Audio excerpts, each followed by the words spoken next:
Hello विद्यार्थियों, स्वागत है आप सभी का अतैनी पाठशाला यूट्यूब चैनल पर। आज हम राठौर वंश से संबंधित एमसीक्यू करने वाले हैं। राठौर वंश से संबंधित जितने भी एमसीक्यू करेंगे वो सभी कहीं ना कोई पेपर में आए हुए हैं। सबसे पहले हम देर न करते हुए फर्स्ट क्वेश्चन देखते हैं। राठौर राठौर जो शब्द है ना, निम्न से बना है जो दक्षिण की एक जाति है। राठौर कौन से शब्द से बना हुआ है और एक जाति का नाम है। अब आपको बताना ये राष्ट्रकूट है या मराठा है या राष्ट्रकुल है या इनमें से कोई भी नहीं है। राठौर जो शब्द है ना, कौन से शब्द से बना हुआ है जो कि दक्षिण की एक क्या थी, जाति थी। तो राठौर शब्द राष्ट्रकूट से बना हुआ है। किससे बना हुआ है? राष्ट्रकूट से बना हुआ है। चलिए आगे चलते हैं।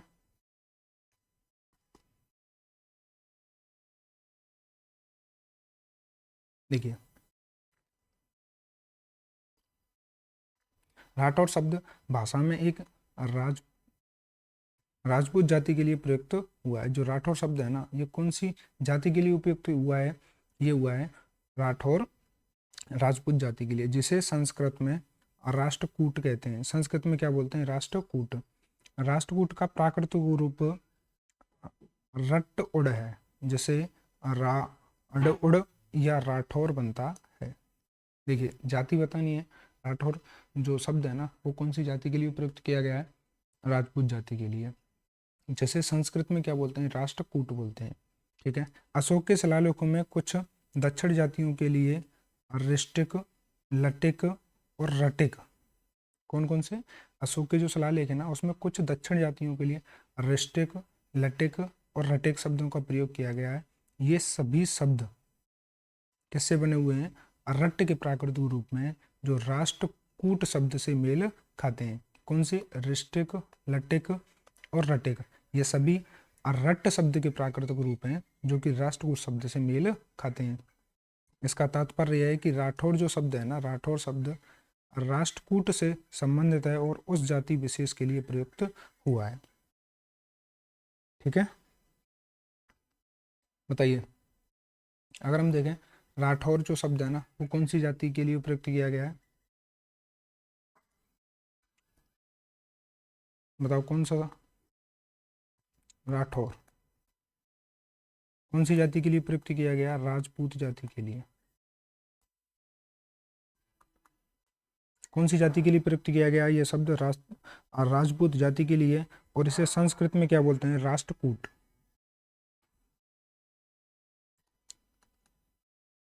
संस्कृत में क्या बोलते हैं इसे? राष्ट्रकूट। संस्कृत में क्या हो जाएगा ये? राष्ट्रकूट। और जो अशोक के शिलालेख है ना,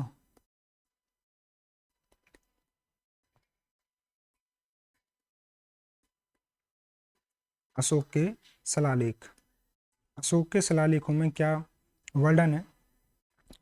एक जाति का नाम है रिष्टिक, है ना। एक जाति है रटिक, और एक और पढ़ी थी हमने लिटिक, लटिक।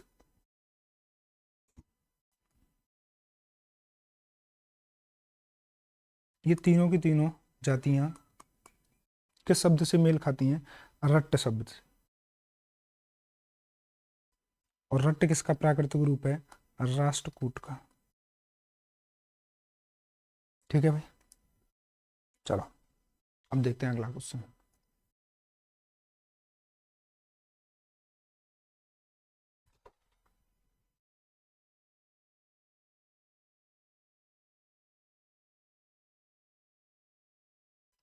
अगला क्वेश्चन है, औरंगजेब की मृत्यु तक अपने को स्वतंत्र करने का प्रयास करने वाले राजपूत राज्य। औरंगजेब जो है ना, औरंगजेब की मृत्यु तक अपने को मतलब खुद को स्वतंत्र करने का प्रयास करने वाला राजपूत राजा था। कहाँ का? मेवाड़ का, पथेरी ग्राम का, जमोली ग्राम का या मारवाड़ का? हमें बताना है कहाँ का राजा था, कौन सा राजा जो कि औरंगजेब की मृत्यु तक अपने आप को स्वतंत्र करने का प्रयास करता रहा। तो वो राजा कहाँ का है? मारवाड़ का। कहाँ का राजा है? मारवाड़ का ये राजा है।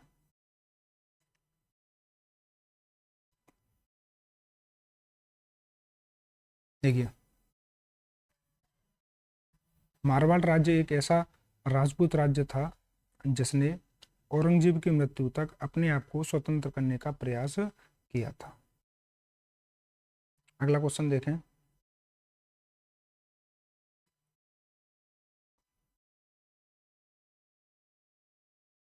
क्वेश्चन है जोधपुर के राठौर राजवंश का संस्थापक कौन है? जो राठौर राजवंश है ना, उसका संस्थापक कौन है? राव सिया, सांगा, जोधा या राव बीका? हमें क्या बताना है? जोधपुर के राठौर वंश का संस्थापक कौन था? जोधपुर के राठौर वंश का संस्थापक कौन है? तो जोधपुर का जो राठौर वंश है ना, उसका संस्थापक है राव सिंह। ठीक है, कौन है? राव सिंह। अब इसके बारे में देखें। देखिए, मारवाड़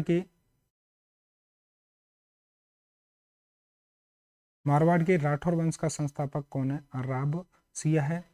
की मृत्यु मुसलमानों के विरुद्ध पाली प्रदेश की रक्षार्थ हेतु 1273 ईस्वी में हुई।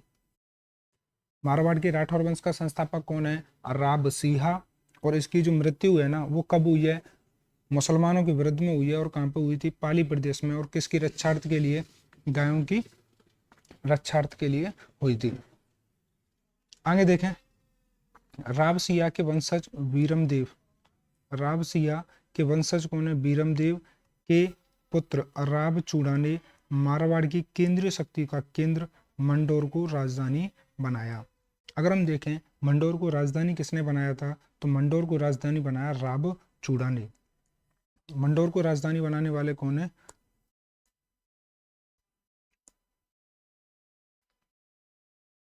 बताइए, मंडोर को राजधानी किसने बनाया है?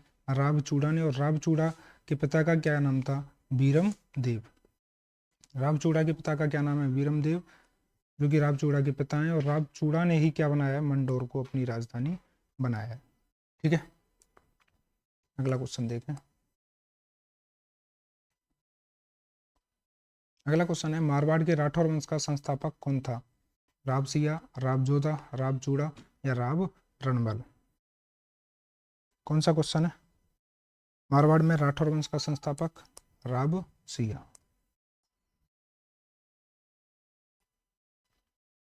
देखिए, इसका ऑप्शन बाद में देखेंगे ना। निम्नलिखित राठौर वंश के राजाओं में से किसने साहस और कूटनीति के माध्यम से मंडोर पर कब्जा कर लिया और उसे अपनी राजधानी बनाया था? तो ये तो अभी हमने पढ़ा है कि मंडोर को राजधानी किसने बनाया है। मंडोर को राजधानी बनाने वाले कौन है? राव चूड़ा। राव चूड़ा ने क्या मंडोर को अपनी राजधानी बनाया था?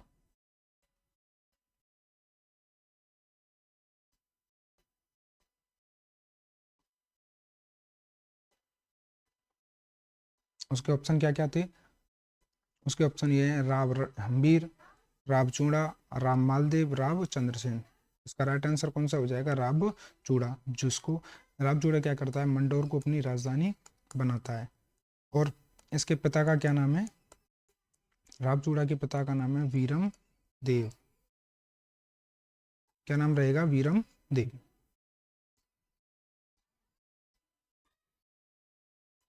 अगला क्वेश्चन है किस शासन का शासनकाल लगभग 50 वर्ष था? कौन से शासन का जो शासनकाल है लगभग कितना है? 50 वर्ष। फर्स्ट ऑप्शन कोई नहीं, दूसरा ऑप्शन राव जोधा, तीसरा ऑप्शन राव चूड़ा और चौथा ऑप्शन राव मालदेव।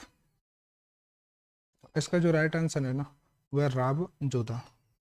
राव जोधा का जो शासनकाल है ना, लगभग कितने वर्ष रहा है? 50 वर्ष रहा है। देखिए, कब से कब तक रहा है ये देखते हैं। राव जोधा का जो शासनकाल है ना, 1438 ईस्वी से 1489 ईस्वी तक, 1438 से 1489 ईस्वी तक रहा है। इन्होंने मंडोर, फलौदी, पोखरण, सिवाड़ा, नागौर, कहाँ इन्होंने अपना आधिपत्य स्थापित किया है? मंडोर में, फलौदी में, पोखरण में, सिवाड़ा में, नागौर में। ठीक है। शक्ति संगठन के बाद राव जोधा ने 1459 ईस्वी में, अब जैसे इनको जीत लिया है ना, तो इसने क्या किया? राव जोधा ने 1459 ईस्वी में जोधपुर को अपने वृहद राज्य की राजधानी नहीं बनाया। मतलब नई राजधानी बनाई। किसको? जोधपुर को। मंडोर राजधानी किसने बनाई थी? राव चूड़ा ने। इसने कौन सी राजधानी बना दी? जोधपुर। राव जोधा ने जोधपुर में कौन सी चिड़िया टूक नामक पहाड़ी पर मेहरानगढ़ या मयूरध्वज नामक दुर्ग का निर्माण करवाया? राव जोधा है ना, इसका शासनकाल कब से कब तक है? 1438 ईस्वी से 1489 ईस्वी तक। अब इसने क्या किया, इसके जो और पास में थे ना उन सबको जीता। मंडोर को जीता, फलौदी को जीता, पोखरण को जीता, सेवाड़ा को जीता, नागौर को जीता। ठीक है, इन सबको जीतने के बाद में इन्होंने क्या किया, आधिपत्य स्थापित किया। और शक्ति संगठन के बाद में 1459 ईस्वी में इन्होंने नई राजधानी बनाई जोधपुर, और जोधपुर में चिड़ियाटूक नामक पहाड़ी पर मेहरानगढ़ या मयूरध्वज नामक दुर्ग का निर्माण किया। ठीक है, क्लियर है यहाँ तक? चलो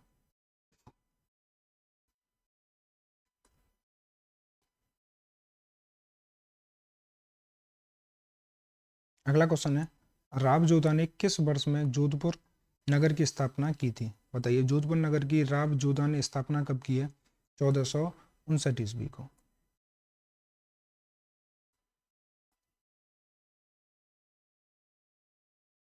अगला क्वेश्चन है, राम मालदेव से संबंध में कौन सा कथन सही नहीं है? राम मालदेव के बारे में बताना है कि कौन सा कथन सही नहीं है।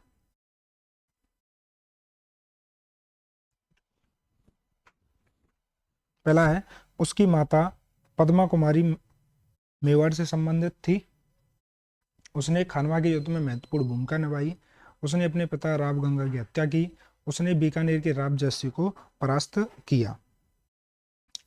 कौन कौन से ऑप्शन है?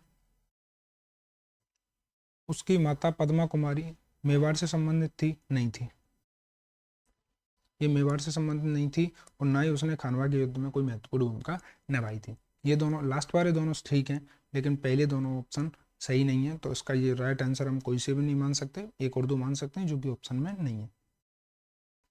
ठीक है, आगे चलें। देखिए, जो मालदेव है ना, 1532 ईस्वी से 1562 ईस्वी तक है। मालदीव कब से कब तक है? 1532 से 1562 ईस्वी तक, जो कि गंगा या गंगा, चाहे इनको गंगा बोल लो या गंगा बोल लो, का ज्येष्ठ पुत्र राम मालदेव। मतलब राम मालदेव के पिता का नाम क्या है? गंगा। ठीक है, इसका जन्म जो है ना 5 दिसंबर 1511 ईस्वी को होता है। यह जो है ना राम मालदेव अपने पिता गंगा को मारकर 21 मई 1532 ईस्वी को राम मालदेव जोधपुर के सिंहासन पर बैठते हैं। उनकी माता कांकी थी, सुरोई के देवड़ा शासक जगमाल की पुत्री थी। ठीक है, अब ये मेवाड़ की नहीं रही, कांकी होगी, कांकी है सुरोई की, सुरोई के देवड़ा शासक जगमाल की पुत्री हैं। इन्हें फारसी इतिहासकारों ने क्या कहा है? हसमत वाला शासक कहा है। किसको? राव मालदेव को। तथा फरिश्ता व बदायूं खान ने भारत का महान पुरुषार्थ कहा है, महान पुरुषार्थ राजकुमार कहा है। देखिए, हम देखें किसके बारे में? राव मालदेव के बारे में।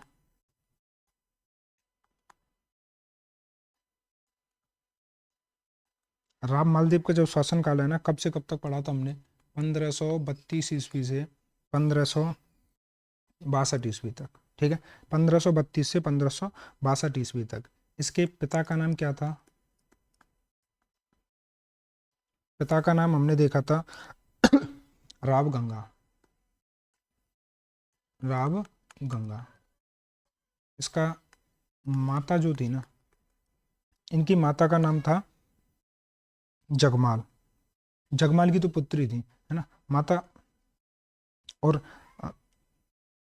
सुरोही के जो शासक थे जगमाल शासक, जगमाल जो कि सुरोही के थे, सुरोही की पुत्री थी। ठीक है, राम मालदेव के पिता का नाम क्या है? राव गंगा। उनकी माता का नाम क्या है? माता थी जगमाल जो कि सुरोही का है और देवड़ा शासक है, उसकी पुत्री है। इसका जन्म कब होता है? राम मालदेव का अगर जन्म देखें तो इनका जो जन्म है ना 5 दिसंबर 1511 ईस्वी, 5 दिसंबर 1511 ईस्वी। ये क्या है? 21 मई 1532 ईस्वी को, 21 मई 1532 ईस्वी को अपने पिता की हत्या कर देता है, अपने पिता की हत्या कर दी। ठीक है भाई, अपने पिता की हत्या कर देता है। और क्या है इसके बारे में, दो उपनाम है। एक क्या है, हसमत वाला शासक,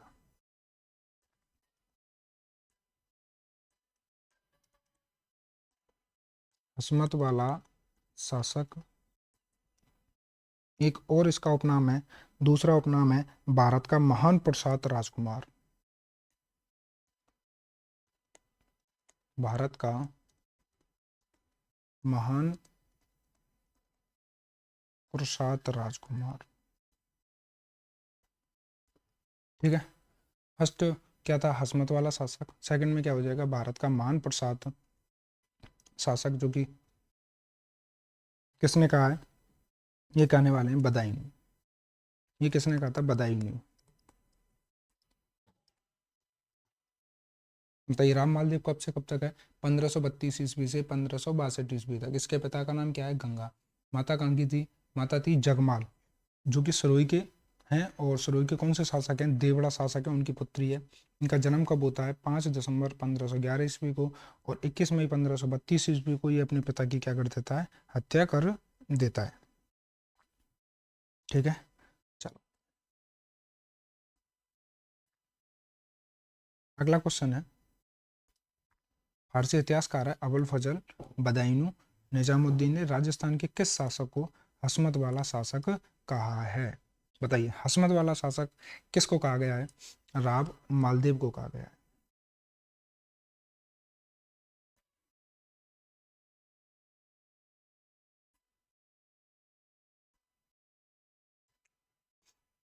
अगला क्वेश्चन है, राव गंगा की मृत्यु के उपरांत मारवाड़ का शासक कौन बना था।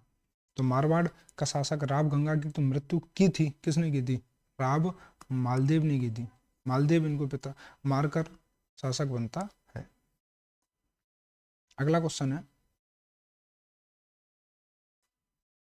राजस्थान में साहिबा का युद्ध जिस वर्ष लड़ा गया था वह कौन सा है। कौन सा युद्ध, साहिबा का युद्ध बताना है। साहिबा का युद्ध कब लड़ा गया है, 1519-20 में, 1544-45 में, 1436-37 में, 1541-42 में। तो इसका जो राइट आंसर है ना, वो 1541-42 में कहाँ का युद्ध लड़ा गया है, साहिबा का युद्ध लड़ा गया है।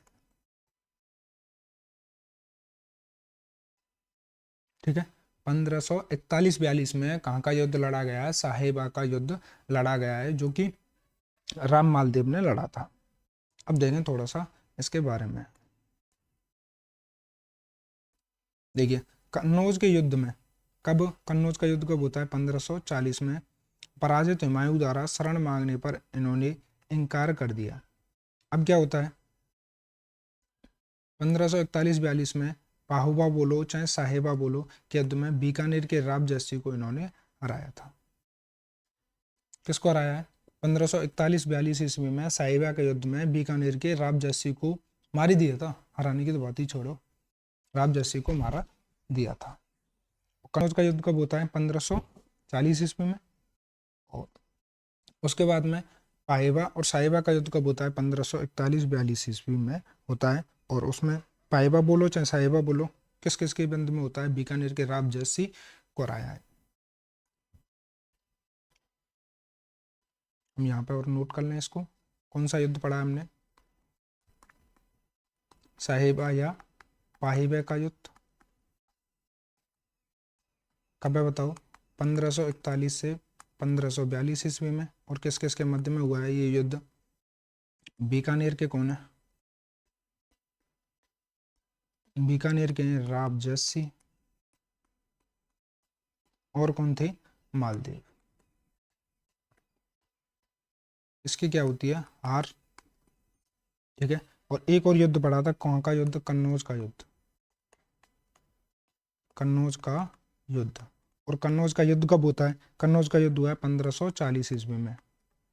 कन्नौज का युद्ध कब हुआ है, 1540 ईस्वी में हुआ है। ठीक है, चलो अगला क्वेश्चन है, क्वेश्चन यह है कि राठौर जो शासक है ना, 52 युद्धों के नायक और 58 परगनों का स्वामी रूप प्रतिष्ठित माना गया है। किसको कहा गया है? राठौर शासक को कहा गया है कि 52 युद्धों का नायक है और 58 परगनों का स्वामी है। चंद्रसेन को, मालदेव को, मानसिंह को या जोध सिंह को? तो ये जो है ना, 52 युद्धों का नायक और 58 परगनों का स्वामी मालदेव को ही कहा गया है। मालदेव ने 52 युद्ध जीते हैं और 58 परगनों को जीता था।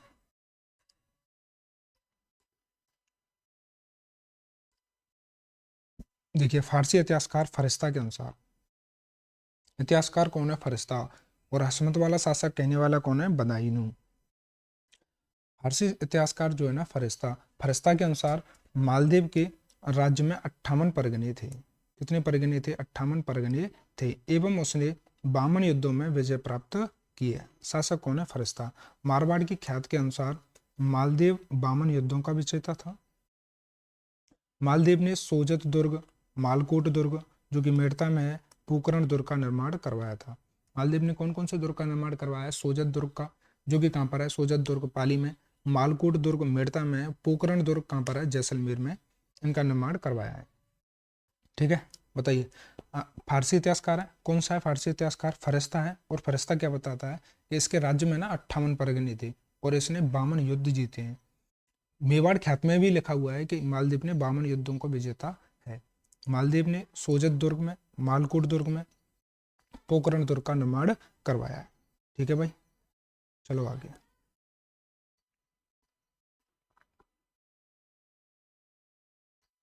अगला क्वेश्चन है, मारवाड़ ख्यात के अनुसार किस शासक ने 52 युद्धों में सफलता प्राप्त की थी? कहाँ है? राम मालदेव ने की थी। अगला क्वेश्चन है, गिरी सुमेर का युद्ध कहाँ लड़ा गया? कौन सा युद्ध? गिरी सुमेर का युद्ध। जनवरी 1544 ईस्वी, नवंबर 1544 ईस्वी, जून 1544 ईस्वी या दिसंबर 1544 ईस्वी? बहुत बार पेपरों में पूछा गया है। देखिए, तो इसका जो राइट आंसर है ना, वो जनवरी 1544 ईस्वी में कौन सा युद्ध लड़ा गया है? गिरी सुमेर का युद्ध। इससे पहले हमने 2 युद्ध देखे हैं। साहिबा का युद्ध, साहिबा का युद्ध कब लड़ा गया था? साहिबा का युद्ध लड़ा गया है 1541-42 ईस्वी में। और उससे पहले कन्नौज का युद्ध कब लड़ा गया था? 1540 ईस्वी में। ठीक है भाई। गिरी सुमेर का युद्ध कब लड़ा गया? जनवरी 1544 ईस्वी में।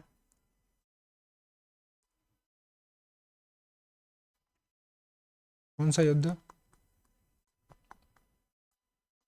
गिरी सुमेर का युद्ध कब है? 1544 ईस्वी और जनवरी।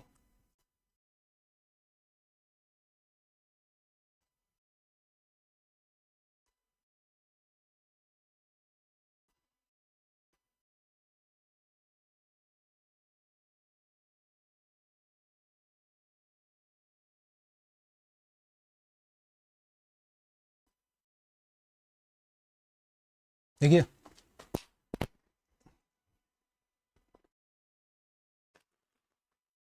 मालदीव की जो सेना है ना,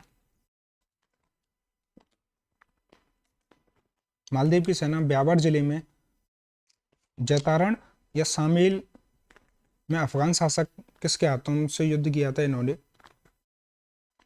शेरशाह से युद्ध किया था। देखिए क्या पढ़ रहे हैं हम? पढ़ रहे हैं गिरी सुमेर का युद्ध।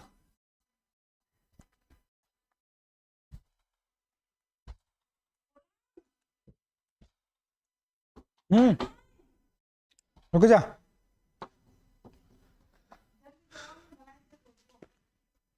जबती के दिन का युद्ध, गिरी सुमेर का युद्ध कब होता है? मालदीव की सेना है ना, और कौन से जिले में? ब्यावर जिले में अब। और पूर्व में कौन से जिले में थे? पाली। जगह का नाम क्या है? जैतारण या शामिल। इसे हम जैतारण का युद्ध भी बोलते हैं, शामिल का युद्ध भी बोलते हैं, गिरी सुमेर का भी युद्ध बोलते हैं। कब होता है? 1544 ईस्वी को। किसके विरुद्ध होता है? अफगान शासक था शेरशाह सूरी। अफगान का एक शासक था शेरशाह के हाथों क्या मिली थी? इसको पराजित मिलती है। लेकिन इस युद्ध की समाप्ति के बारे में फरिश्ता ने, तारीख फरिश्ता ने क्या लिखा है? तारीख फरिश्ता लिखा है में लिखा है कि शेरशाह ने तब कहा था कि खुदा का शुक्र है कि किसी तरह फतेह हासिल हो गई, खुदा का शुक्र है कि किसी तरह फतेह हासिल हो गई, वरना मुट्ठी भर बाजरी के लिए मैंने हिंदुस्तान की बादशाहत खो दी होती। ये क्या के बोल रहा है कि मैं मुट्ठी भर बाजरी के लिए हिंदुस्तान की बादशाहत खो देता। इस युद्ध में मालदीव के सबसे विशिष्ट वीर सेनानायक जैता और कूपा, ये दोनों मारे जाते हैं।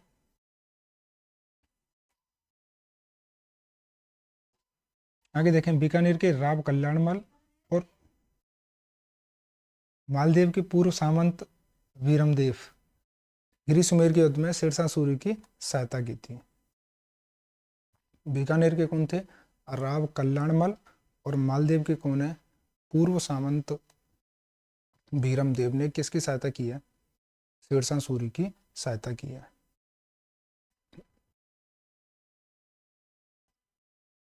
कौन सा युद्ध है? गिरी सुमेर का युद्ध।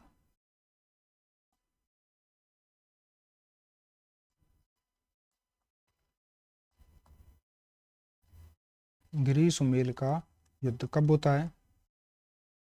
1544 ईस्वी में। कहां पर होता है? जैतारण। जैतारण जलों बनने से पहले तो कहाँ? पाली में, लेकिन अब कहाँ है? अब है ब्यावर में। वर्तमान में कहाँ पर है? ब्यावर में। ठीक है। गिरी सुमेर का युद्ध किन किन के मध्य में होता है? मालदेव और शेरशाह सूरी। मालदेव और शेरशाह सूरी के मध्य में होता है। मालदीव के दो सेनापति जैता और कूपा, ये दोनों मारे जाते हैं। शेरशाह का जो साथ दिया था ना, वो थे बीकानेर के कल्याणमल,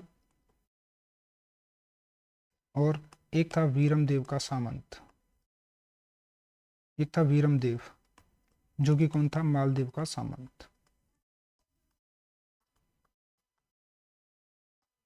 ठीक है, आगे देखें। गिरी सुमेर का युद्ध किन किन के मध्य होता है? राम, मालदेव और शेरशाह सूर्य के मध्य में कौन सा युद्ध होता है? गिरी सुमेर का युद्ध।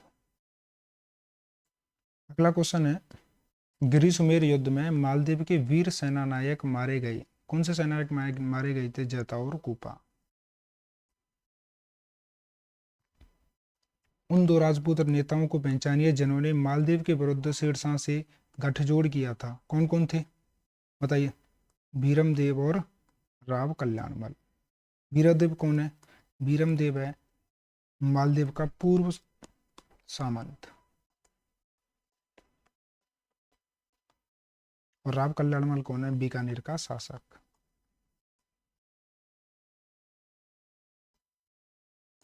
अगला क्वेश्चन देखें। अगला क्वेश्चन है, शेरशाह सूरी के आक्रमण के समय मारवाड़ का शासक कौन था? शेरशाह के समय राव मालदेव।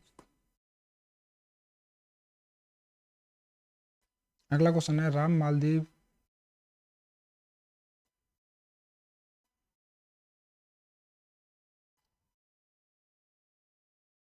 अगला क्वेश्चन है, राव मालदेव किस युद्ध में बिना लड़े ही युद्ध क्षेत्र से प्रस्थान कर गए थे? गिरी सुमेल के युद्ध से।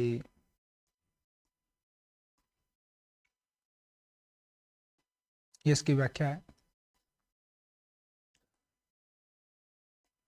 देखिए, गिरी सुमेर के युद्ध के समय शेरशाह सूरी ने छल कपट से नकली जाली पत्र मालदेव के सेवर के पास रखवा दिए।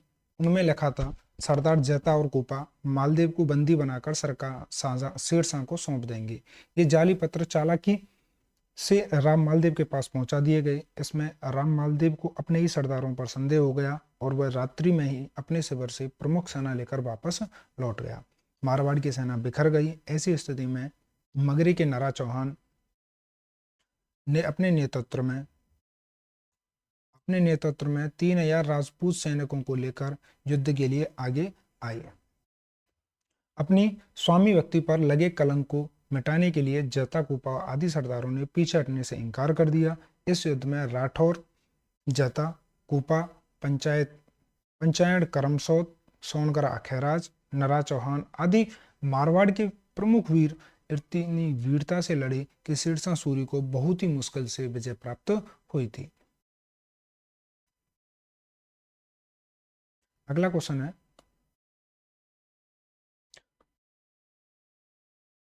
रूठी रानी के नाम से इतिहास में प्रसिद्ध है। रूठी रानी के नाम से इतिहास में जो है ना प्रसिद्ध कौन है? उमादे। अब देखिए, रानी जो उमादे है ना वो जैसलमेर के रावल लूड़करण की पुत्री है और जोधपुर के शासक राम मालदीव की क्या है? रानी है। रानी जो उमादी है ना वो कौन है? जैसलमेर के राव लूटकरण की तो पुत्री है और जोधपुर के शासक राम मालदीव की कौन है? रानी।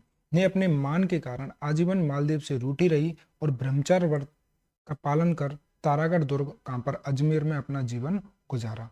कालांतर में मालदीव के निधन के पर यह सती हो गई थी।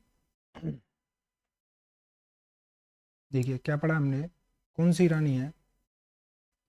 रूठी रानी उमादे।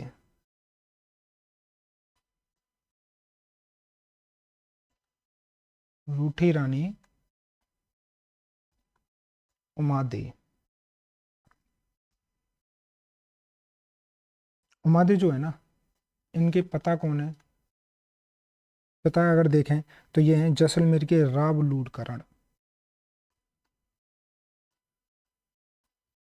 जैसलमेर के राव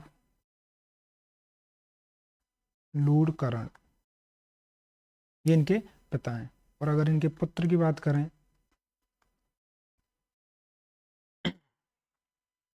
पुत्र नहीं, इनके पति की बात करें, पति कौन है?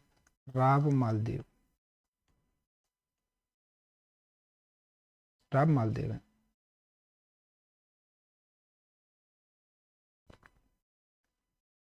अगला क्वेश्चन देखें।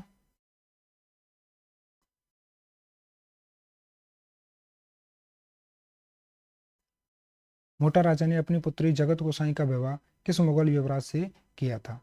सलीम से, बहादुर शाह से, खुर्रम से, सदावत खान से? किससे किया था? सलीम से किया था।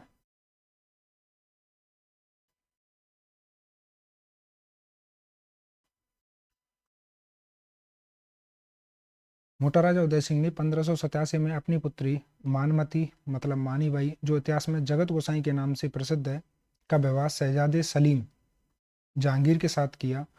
उदय सिंह मारवाड़ का प्रथम शासक था जिसने मुगलों की अधीनता स्वीकार कर वैवाहिक संबंध स्थापित किए थे। मोटा राजा उदय सिंह जो है ना 1587 ईस्वी में अपनी पुत्री मानबाई जो कि मानमती के नाम से प्रसिद्ध है, जो इतिहास में जगत गोसाई के नाम से प्रसिद्ध है, का विवाह शहजादे सलीम के साथ में हुआ था। उदय सिंह मारवाड़ का प्रथम शासक था जिसने मुगलों की अधीनता स्वीकार कर वैवाहिक संबंध स्थापित किए थे। ठीक है। किससे शादी करवाई है? सलीम से शादी करवाई है।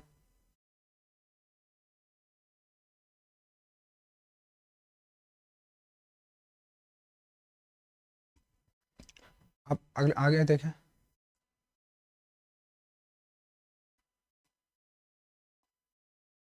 किस राजपूत शासक ने मुगलों के विरुद्ध निरंतर स्वतंत्रता का संघर्ष जारी रखा और समर्पण नहीं किया?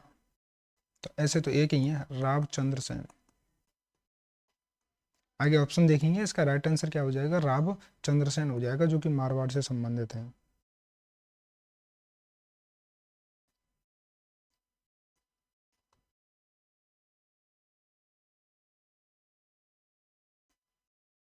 रावचंद्र सेन।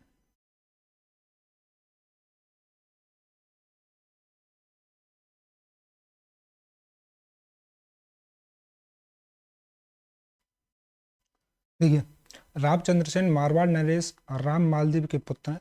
रावचंद्र सेन कौन है? राम मालदीव के पुत्र हैं। ठीक है। जिनका जन्म 16 जुलाई 1541 ईस्वी को। राम मालदेव के देहांत के बाद उनका कनिष्ठ पुत्र रावचंद्र सेन 31 दिसंबर 1562 ईस्वी को जोधपुर की गद्दी पर बैठा। चंद्रसेन पहला राजपूत शासक था जिसने जीवन भर अकबर की अधीनता स्वीकार नहीं की। इसी कारण इसे मारवाड़ का प्रताप प्रताप का अग्रगामी मतलब पथ प्रदर्शक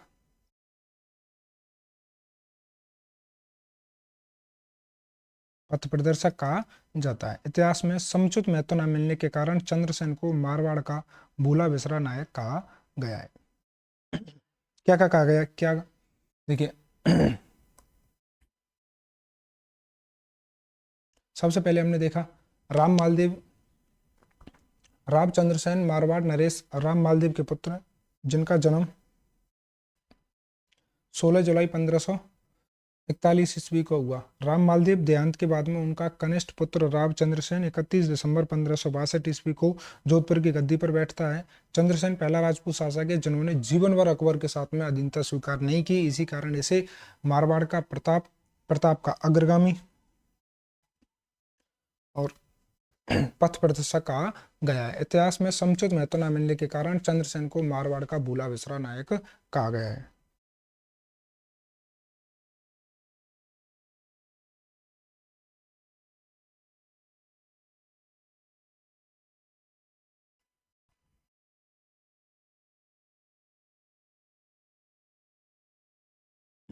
चलो क्वेश्चन देखते हैं।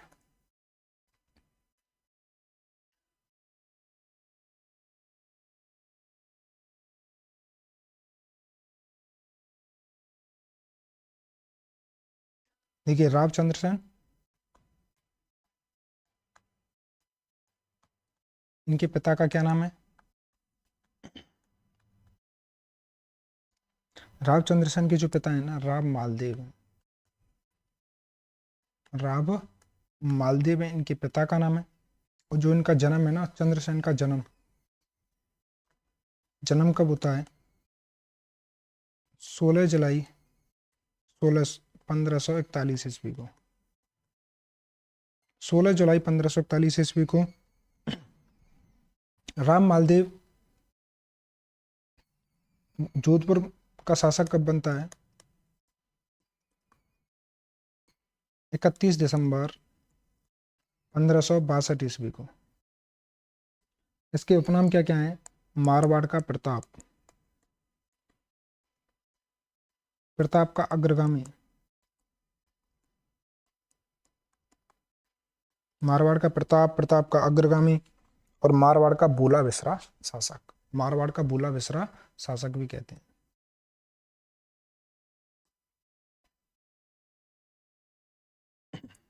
बताइए मारवाड़ का भूला बिसरा शासक किसे कहा गया है? रामचंद्र सेन को।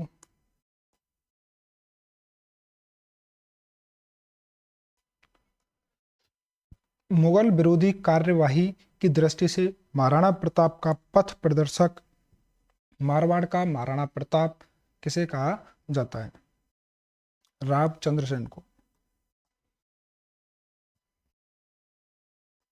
1564 ईस्वी में चंद्रसेन के कौन से भाई ने अकबर के दरबार में उपस्थित होकर चंद्रसेन के विरुद्ध सहायता मांगी थी? 1564 ईस्वी में चंद्रसेन के कौन से भाई ने अकबर के दरबार में उपस्थित होकर चंद्रसेन के विरुद्ध सहायता मांगी थी? उदय सिंह ने, राम सिंह ने, जगमान ने या जगत सिंह ने? इसका कौन सा भाई है जो कि अकबर से सहायता मांगता है? इसका एक भाई था राम सिंह, जो कि कैसा भाई था? सौतेला भाई था। देखिए 1564 ईस्वी में चंद्रसेन के सौतेले भाई राम सिंह ने अकबर के दरबार में पहुंचकर सहायता मांगी। अकबर ने हुसैन कुली खां के नेतृत्व में फौज भेजकर जोधपुर पर बलात्कार कर लिया था। किसके सेनापति कौन था? हुसैन कुली खां। हुसैन कुली खां ने के नेतृत्व में सेना आई थी और इसका चंद्रसेन का सौतेला भाई कौन था? राम सिंह था। अगला क्वेश्चन देखें, अकबर की शाही सेना ने किसके नेतृत्व में जोधपुर पर कब्जा कर लिया? हुसैन कुली खां के नेतृत्व में कब्जा कर लिया था।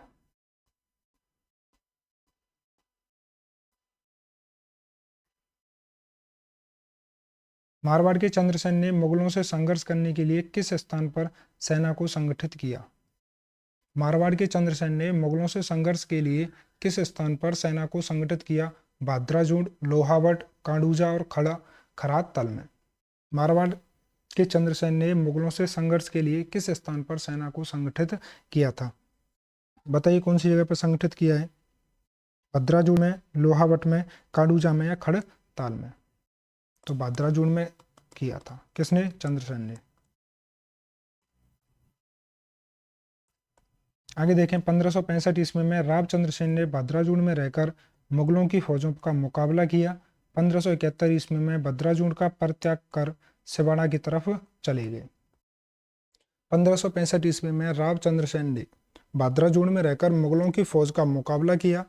1571 ईस्वी में भाद्राजूड़ का परित्याग कर सिवाड़ा की तरफ चले गए। कब? 1565 ईस्वी में। रामचंद्र सेन ने भाद्राजूड़ में रहकर मुगलों की फौज का मुकाबला किया था और 1571 ईस्वी में भाद्राजूड़ का परित्याग कर सिवाड़ा की तरफ चले गए थे। आगे देखें, 1574 ईस्वी में चंद्रसेन के विद्रोही होने पर अकबर ने उसे दंड देने के लिए किसे भेजा? 1574 ईस्वी में चंद्रसेन के विद्रोही होने पर अकबर ने उसे दंड देने के लिए किसे भेजा? कल्याणमल, दलपत, राम सिंह, राय सिंह। किसको भेजा था? राय सिंह को भेजा था।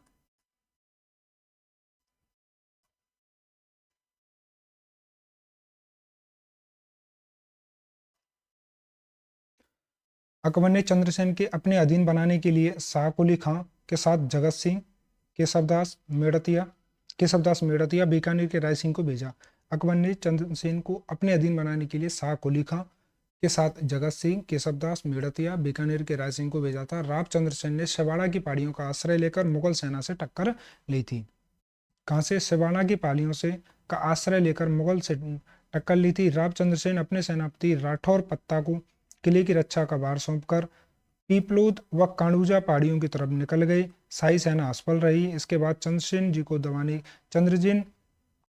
दबाने के लिए 1574 ईस्वी में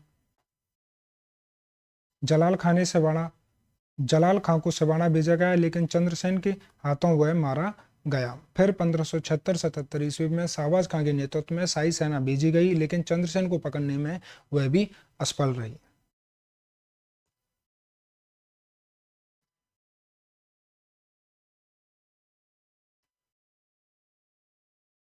देखिए, अकबर ने चंद्रसेन को अपने अधीन करने के लिए किसको भेजा था? शाह कुली खां के साथ में।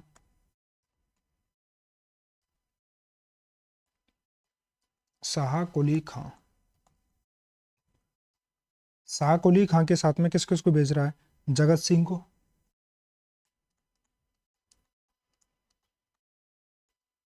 ठीक है, और किसको भेज रहा है? केशवदास मेड़तिया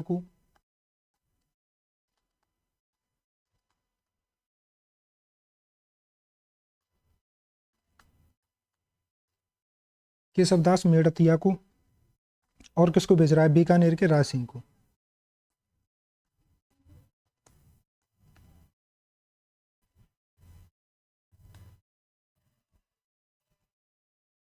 ठीक है, जगत सिंह को, केशवदास मेड़तिया को और बीकानेर के राय सिंह को भेजता है।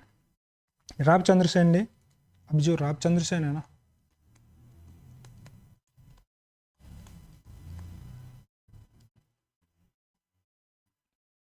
रामचंद्र सेन ने सिवाड़ा की पहाड़ियों का आश्रय लेकर मुगल सेना से टक्कर ली। रामचंद्र सेन ने सिवाड़ा की पहाड़ियों से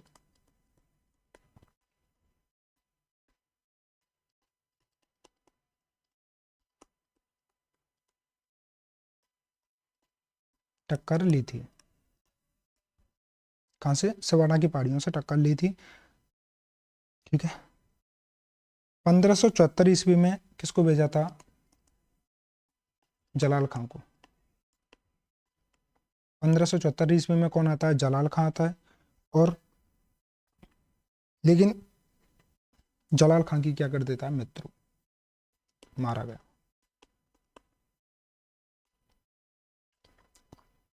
1576-77 ईस्वी में, कब?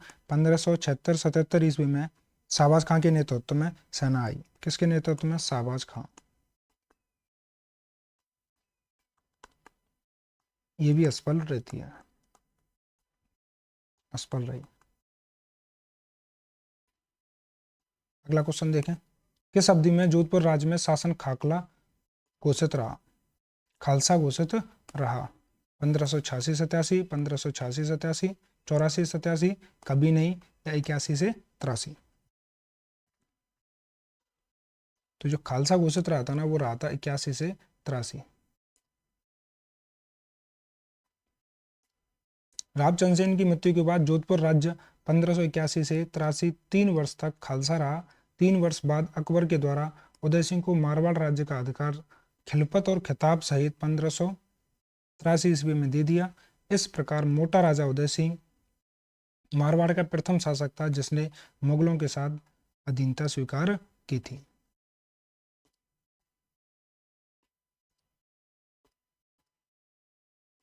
जोधपुर के किस शासक को अकबर ने सवाई राजा की उपाधि प्रदान की थी? मोटा राजा उदय सिंह को, सवाई महाराजा अगस्त सिंह को, रावसूर सिंह को, जसवंत सिंह को? किसको दिया, किसकी उपाधि? सवाई राजा की। तो सवाई राजा की उपाधि दी थी रावसूर सिंह को।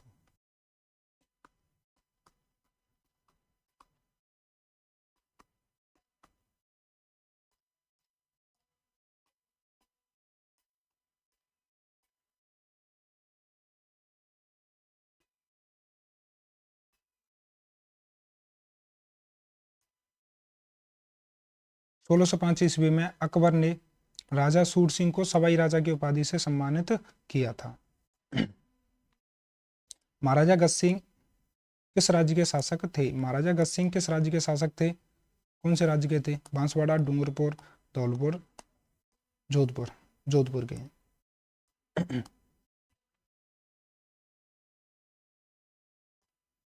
मुगल सम्राट जहांगीर ने दलथम्मन की उपाधि किसे प्रदान की थी? गज सिंह को, सूर सिंह को, मलिक अंबर को, मनोहर दास को? गज सिंह को।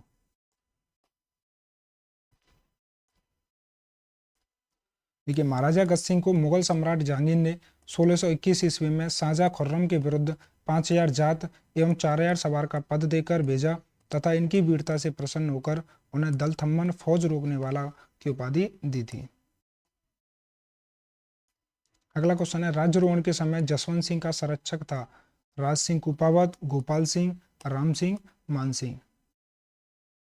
राज्यारोहण के समय राज सिंह कुपावत। कौन था? राज सिंह कुपावत था। बादशाह शाहजहां ने 12 वर्ष की आयु में जसवंत सिंह का राजतलक 25 मई 1638 ईस्वी को किया। राज्यकार चलाने के लिए आसोप के ठाकुर राज सिंह कुपावत को जोधपुर का मंत्री व इनका संरक्षक नियुक्त किया। जोधपुर में जसवंत सिंह 30 अप्रैल 1640 ईस्वी को वहां की गद्दी पर बैठे। शाहजहां ने 1655 ईस्वी में जसवंत सिंह को प्रथम महाराजा खिताब से सम्मानित किया था। प्रथम महाराजा खिताब से सम्मानित किसे किया था?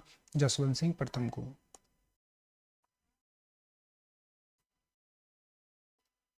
बताओ, महाराजा जसवंत सिंह के राज्यारोहण के समय कितना मनसब प्रदान किया गया?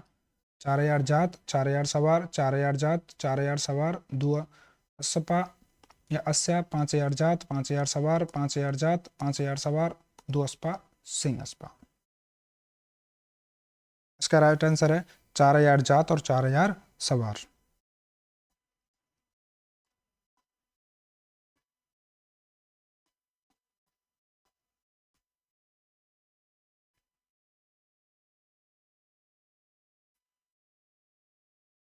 सोलह सौ 38 ईस्वी में मुगल सम्राट शाहजहां ने जसवंत सिंह के खिलफत, जड़ाकू, दमकर एवं टीका दिया तथा उसे 4000 जात व 4000 सवार का मनसब देकर मारवाड़ का शासक स्वीकार किया। यह रस्म अदायगी आगरा में की गई। आगरा से महाराजा जसवंत सिंह बादशाह के साथ दिल्ली और वहां के जमरूद गया। इस दौरान उसके मनसब में 1000 की वृद्धि कर 5000 जात व 5000 सवार का मनसब प्रदान किया गया। 30 मार्च 1640 ईस्वी को। अगला क्वेश्चन है, दोराई का युद्ध किसके मध्य हुआ था? अकबर और रेमू, बाबर और राणा सांगा, शेरशाह और हुमायूं, औरंगजेब और दारा के मध्य में? दोराई का युद्ध बताना है और किस किस के मध्य में हुआ है। तो दोराई का जो युद्ध है ना, वो औरंगजेब और दारा के मध्य में हुआ है। औरंगजेब और दारा के मध्य में हुआ था कौन सा युद्ध? दोराई का युद्ध।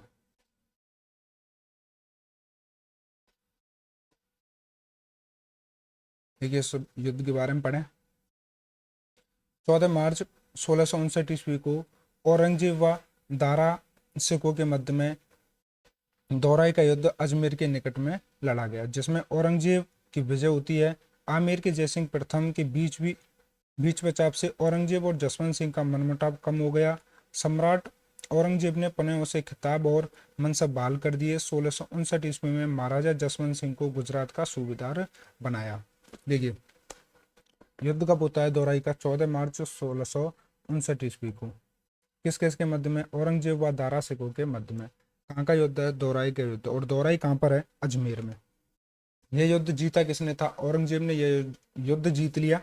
जो आमेर के जयसिंह प्रथम है ना, वो क्या करते हैं, जसवंत सिंह और औरंगजेब के मध्य में संधि करवा देते हैं। औरंगजेब उन्हें जसवंत सिंह को पुनः खिताब दे देता है और उनके मनसब को बहाल कर देता है। 1659 में जसवंत सिंह को कहाँ का सूबेदार बना दिया जाता है? गुजरात का सूबेदार बना दिया जाता है। चलो अगला क्वेश्चन देखें।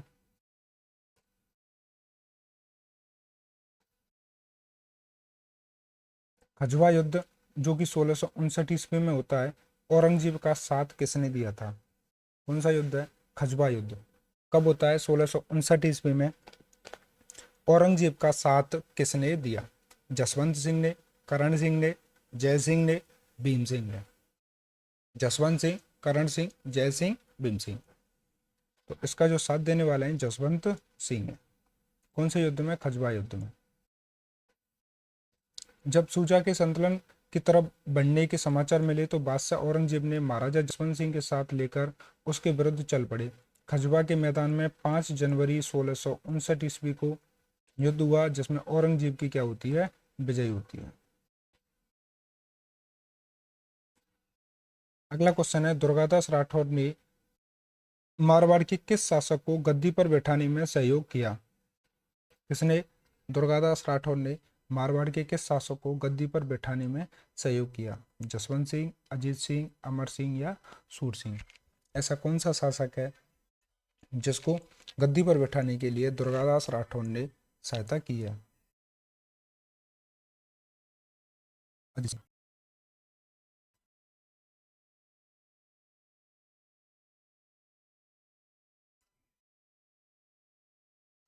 अजीत सिंह राठौर 1669 से 1724। 1668 ईस्वी में महाराजा जसवंत सिंह की मृत्यु के बाद में मुगल सम्राट औरंगजेब ने मारवाड़ राज्य को 1669 ईस्वी में खालसा घोषित कर दिया था।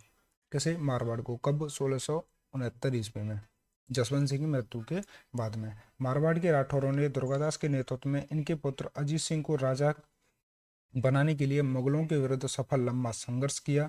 औरंगजेब की मृत्यु के बाद महाराजा अजीत सिंह वीर दुर्गादास की सहायता से 1707 ईस्वी में जोधपुर पर अधिकार कर लिया। अब क्या होता है, जैसे ही जसवंत सिंह की मृत्यु होती है ना, उसके बाद में जो औरंगजेब है मारवाड़ को खालसा घोषित कर देता है। कब घोषित कर देता है? 1669 ईस्वी में। अब जो मारवाड़ के राठौर है ना, वो दुर्गादास के नेतृत्व में जसवंत सिंह के पुत्र अजीत सिंह को राजा बनाने के लिए एक लंबा संघर्ष करते हैं। और कब तक करते हैं? जब तक औरंगजेब की मृत्यु नहीं हो जाए। औरंगजेब की मृत्यु होती है 1707 ईस्वी में। जैसे ही औरंगजेब की मृत्यु होती है उसके बाद में तुरंत ये जोधपुर पर अधिकार कर लेते हैं और जोधपुर का राजा कैसे बना दिया जाता है? अजीत सिंह को। अगला क्वेश्चन है, जोधपुर के किस राजकीय व्यक्ति को भागवत कथा पर आधारित गज उद्धार ग्रंथ की रचना का श्रेय है? मतलब किसने गज उद्धार की रचना की है जो कि भागवत कथा पर आधारित है? रामचंद्र सेन ने, महाराजा अजीत सिंह ने, महाराजा भक्त सिंह ने, महाराजा कुमार शेर सिंह ने। गज उद्धार की जो ग्रंथ की स्थापना है ना, वो महाराजा अजीत सिंह के द्वारा की गई है। क्या हो जाएगा इसका राइट आंसर? महाराजा अजीत सिंह। आगे देखें, अजीत सिंह ने अजीत चरित्र, गुड़सागर, निर्वाण दोहा, दुर्गादास भाषा, गज उद्धार आदि ग्रंथों की रचना तथा जसवंत सिंह राग थड़ा जो कि मंडौर, फतेह महल जो कि जोधपुर, घनश्याम जी का मंदिर जो कि जोधपुर में आदि स्थापत्य कलाओं में इमारतों का निर्माण करवाया। देखिए ग्रंथ कौन कौन से हैं? अजीत चरित्र, गुड़सागर, निर्वाण दोहा, दुर्गादास पाठ, गज उद्धार, ये तो इसके ग्रंथ हैं। उसके बाद में इसने बनवाया क्या क्या है? अजीत सिंह, जसवंत सिंह राठौड़ जो कि कहाँ पर है? मंडौर में, फतेह महल जो कि कहाँ पर है? जोधपुर में, घनश्याम जी का मंदिर जो कि कहाँ पर है? जोधपुर में। घनश्याम जी का मंदिर कहाँ पर है? जोधपुर में। ठीक है, चलते हैं अगले क्वेश्चन की तरफ।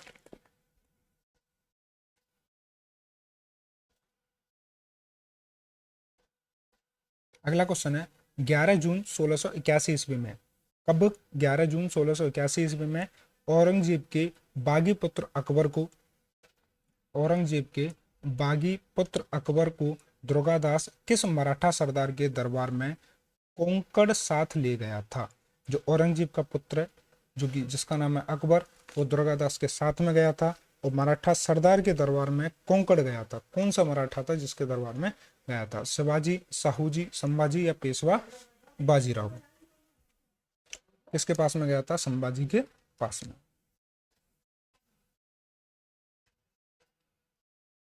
औरंगजेब के चौथे पुत्र अकबर ने 1681 ईस्वी में अपने पिता से विद्रोह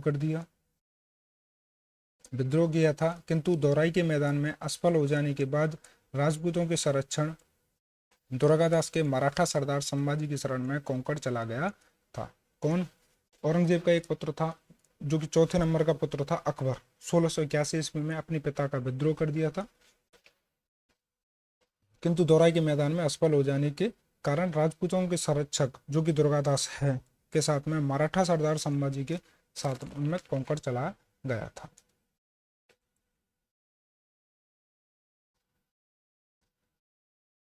अगला क्वेश्चन है, डॉक्टर गौरीशंकर हीराचंद ओझा ने किसे कान का कच्चा डॉक्टर गौरीशंकर हीराचंद ओझा ने किसे कान का कच्चा कहा है? राय सिंह को, जसवंत सिंह को, अजीत सिंह को, सज्जन सिंह को? कान का कच्चा कहने वाले किसको हैं? अजीत सिंह को। कान का कच्चा किसको कहा है? अजीत सिंह को। किसने कहा है? डॉक्टर गौरीचंद हीराचंद ओझा ने।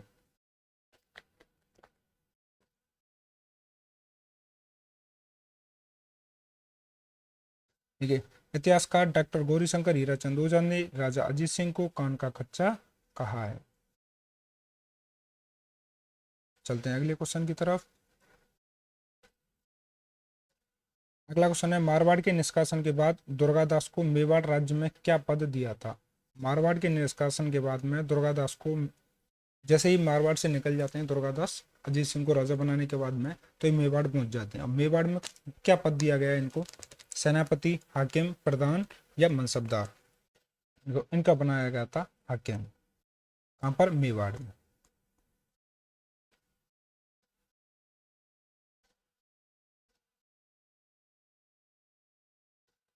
अब देखिए, औरंगजेब की मृत्यु के बाद में महाराजा अजीत सिंह ने वीर दुर्गादास की सहायता से 1707 ईस्वी में जोधपुर पर अधिकार कर लिया। ठीक बात है।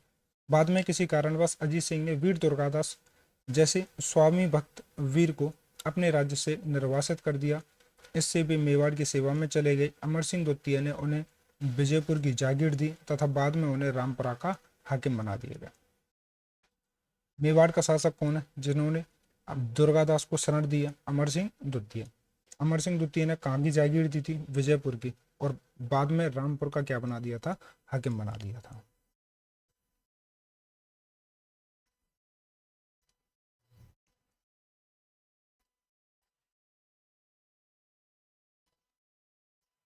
अगला क्वेश्चन है, महाराणा राज सिंह ने मारवाड़ के किस शासक को मुगलों के विरुद्ध आश्रय दिया?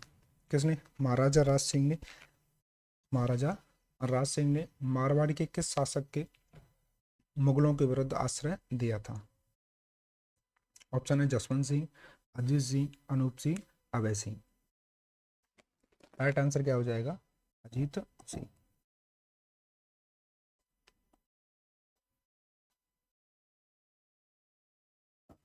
देखिए, गौरादाई ने पालने में कुंवर अजीत सिंह को उठाकर उसके स्थान पर अपने पुत्र को सुला दिया और अजीत सिंह को कालबेलिया बने मुकुंदराव खींची को सौंप दिया। किसको सौंप दिया था? मुकुंदराज खींची को। मुकुंदराज खींची ने इसे चुपके से दिल्ली से निकालकर सिरोही राज्य के कालिंदी मंदिर में छुपा दिया अजीत सिंह को। जयदेव नामक ब्राह्मण के घर पर इसकी परवरिश की तथा वयस्क होने पर प्रकट किया अजीत सिंह को। ठीक है, इस कार्य में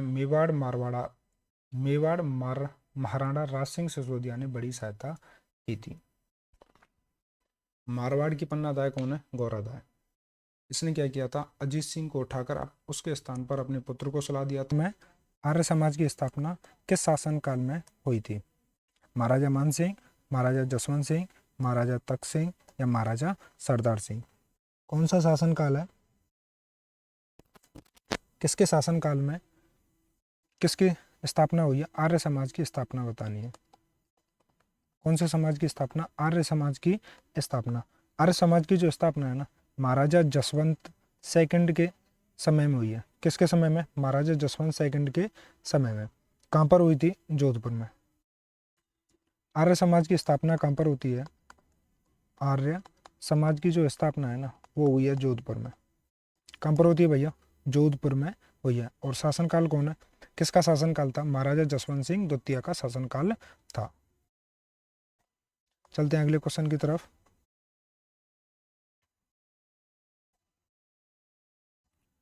गंगोली का युद्ध किनके मध्य हुआ? गंगोली का जो युद्ध है ना, वो किस किस के मध्य में हुआ था? जयपुर व बीकानेर, मेवाड़ व जोधपुर, जयपुर व जोधपुर, या जयपुर और मेवाड़? किसका युद्ध बताना है? गंगोली का युद्ध। गंगोली का युद्ध जयपुर बीकानेर, मेवाड़ जोधपुर, जयपुर जोधपुर, या जयपुर मेवाड़? तो ये जो है ना, कौन सा युद्ध? गंगोली का युद्ध किस किस के मध्य में होता है? जयपुर व जोधपुर के मध्य में हुआ है। किस किस के मध्य में? जयपुर व जोधपुर के मध्य में हुआ है। देखिए, गंगोली का युद्ध कहाँ पर हुआ है? पर्वतसर। और पर्वतसर कहाँ पर है? डीडवाना कुचावन में स्थित है। इसका जो युद्ध है ना, कब होता है? 1807 ईस्वी में। गंगोली का युद्ध कब होता है? 1807 ईस्वी में। और स्थित कहाँ पर है गंगोली? पर्वत सर में। जयपुर के जो महाराजा है ना, जगत सिंह द्वितीय व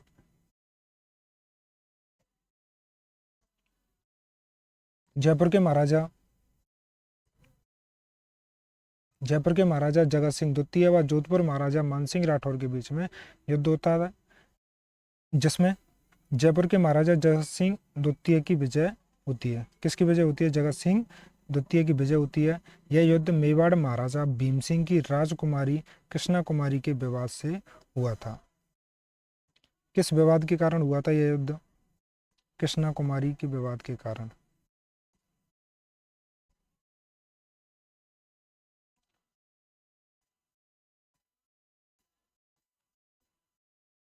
कृष्णा कुमारी विवाद के कारण। और कृष्णा कुमारी कहाँ की है?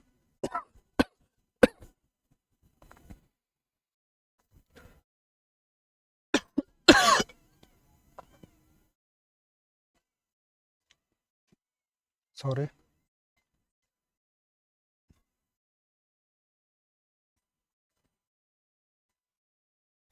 कृष्णा कुमारी जो है ना, वो कहाँ की है? मेवाड़ की है। यह युद्ध किस किस के मध्य में होता है? जयपुर के जगत सिंह व जोधपुर के मानसिंह राठौर के मध्य में। इसमें जीत किसकी होती है? जयपुर के महाराजा जगत सिंह की जीत होती है। किसके कारण युद्ध हुआ है? महाराजा भीम सिंह की जो राजकुमारी है कृष्णा कुमारी की वजह से ये युद्ध होता है। चलिए अगले क्वेश्चन की तरफ। 1818 ईस्वी की संधि के पश्चात ब्रिटिश विरोधी भावना रखते हुए जोधपुर के किस महाराजा के अंततः संन्यास ले लिया था? 1818 की संधि के पश्चात ब्रिटिश विरोधी भावना रखते हुए जोधपुर के किस महाराजा ने अंततः संन्यास ले लिया था? महाराजा छत्र सिंह, महाराजा तख्त सिंह, महाराजा सूरज सिंह, महाराजा मान सिंह? कौन से महाराजा हैं जिन्होंने 1818 ईस्वी के पश्चात ब्रिटिश विरोधी भावना रखते हुए जोधपुर के किस महाराजा ने अंततः संन्यास ले लिया था? कौन सा राजा है ऐसा? तो राजा मानसिंह। कौन से राजा हैं? राजा मानसिंह। देखिए, जनवरी 1818 में महाराजा मानसिंह ने अंग्रेजों से सहायक संधि का संन्यास ले लिया था।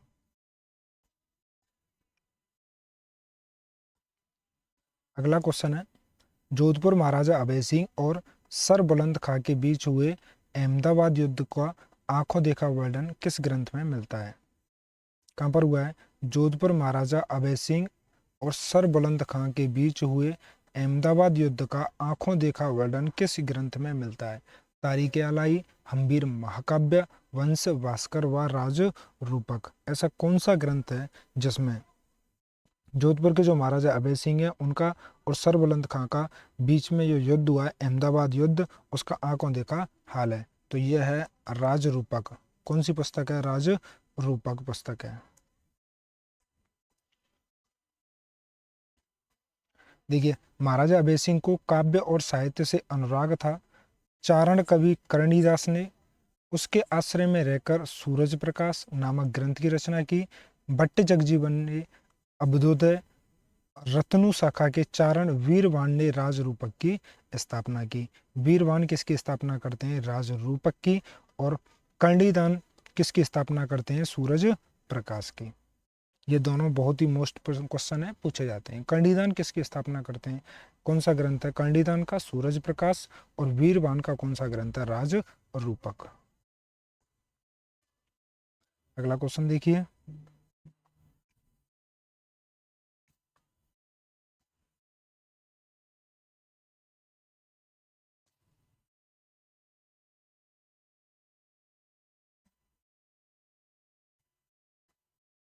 भारत की स्वतंत्रता के समय जोधपुर राज्य का शासक कौन था?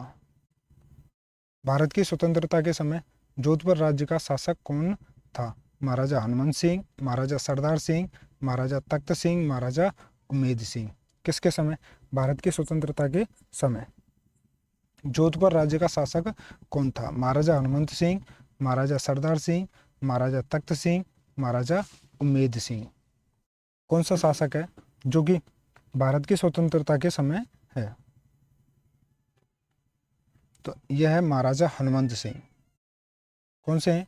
महाराजा हनुमंत सिंह हैं। कब? भारत की स्वतंत्रता के समय जोधपुर राज्य के शासक थे। कौन? महाराजा हनुमंत सिंह।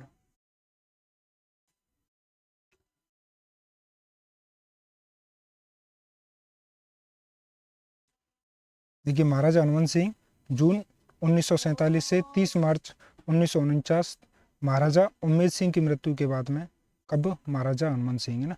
महाराजा उम्मेद सिंह की मृत्यु के बाद में 21 जून 1947 को उनका पुत्र हनुमंत सिंह जोधपुर का महाराजा बनाया गया। जोधपुर के महाराजा कब बने? 29 जून 1947 ईस्वी को। इसके समय में देश आज़ाद हुआ। महाराजा हनुमंत सिंह पाकिस्तान के संस्थापक मोहम्मद अली जिन्ना के साथ मिलना चाहते थे। यह तत्कालीन बीकानेर नरेश को साथ लेकर मोहम्मद अली जिन्ना से मिलने पाकिस्तान भी गए थे, लेकिन बीपी मेनन, लॉर्ड माउंटबेटन एवं सरदार वल्लभ भाई पटेल को समझाने से महाराजा हनुमंत सिंह बड़ी मुश्किल से भारत संघ को मिलने में तैयार हुए थे। महाराजा हनुमंत सिंह कब से कब तक है? जून 1947 से 30 मार्च 1949 तक राजा रहते हैं। ये क्या है? महाराजा उम्मेद सिंह जो थे ना, उनके पुत्र हैं। और महाराजा उम्मेद सिंह की जो मृत्यु होती है ना, मृत्यु के बाद में 21 जून 1947 को हनुमंत सिंह जोधपुर का महाराजा बनाया गया। इस के समय में देश आज़ाद होता है और महाराजा हनुमंत सिंह है ना, ये पाकिस्तान के साथ में मिलना चाहते थे। पाकिस्तान के संस्थापक कौन थे? मोहम्मद अली जिन्ना। उनसे ये बहुत प्रभावित थे। ये तत्कालीन बीकानेर नरेश को तब जो बीकानेर नरेश थे ना, उनको लेकर मोहम्मद अली जिन्ना से मिलने भी पाकिस्तान चले गए थे, लेकिन बीपी मेनन, लॉर्ड माउंटबेटन एवं सरदार वल्लभ भाई पटेल के समझाने के बाद में महाराजा हनुमंत सिंह बड़ी मुश्किल से भारतीय संघ में